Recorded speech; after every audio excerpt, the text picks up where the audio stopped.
Hi everyone, Kenny here with Barbque and the Stoker Power Draft System. In this video, we'll show you how to install our 1.5" ball valve adapter. So here we are with all the components needed to install the 1.5" ball valve adapter.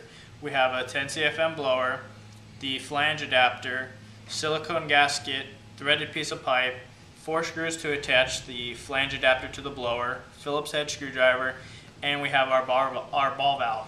Our ball valve has been removed from our cooker so that we can show you how to install the adapter into the ball valve. You don't need to remove it from your cooker if you have the ball valve already on your cooker. The flange adapter, silicone gasket, threaded pipe, and screws will be included in the 1.5" ball valve adapter kit.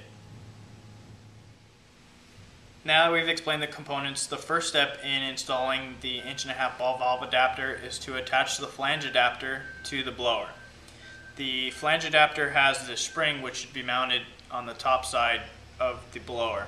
So we'll go ahead and take our 10 CFM blower and we'll go ahead and put the plate right in front and then go ahead and put a screw in each one of the holes. The smaller holes are for 5 CFM blowers and the larger holes are for 10 CFM blowers. It's a universal adapter, so if you have a 5 or a 10 CFM blower, it's the same adapter installation.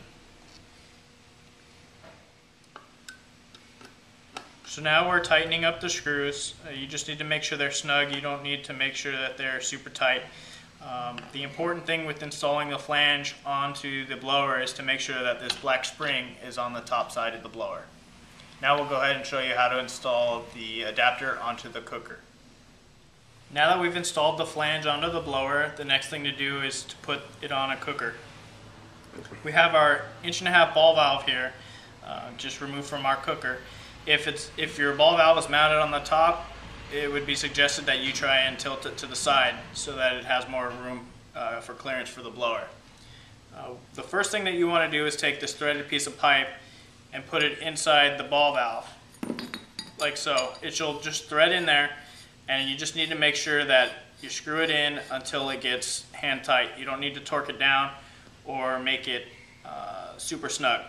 The next thing you want to do is put on this silicone gasket, which is going to seal the air and make sure there's no air gaps. It just slips over and goes right on there. The next step that you have to do is installing the flange into the threaded piece of pipe. So all you have to do is insert, with the spring on top, insert the flange into the adapter, and it's inserted as so. And now you've just installed the 1.5" ball valve adapter.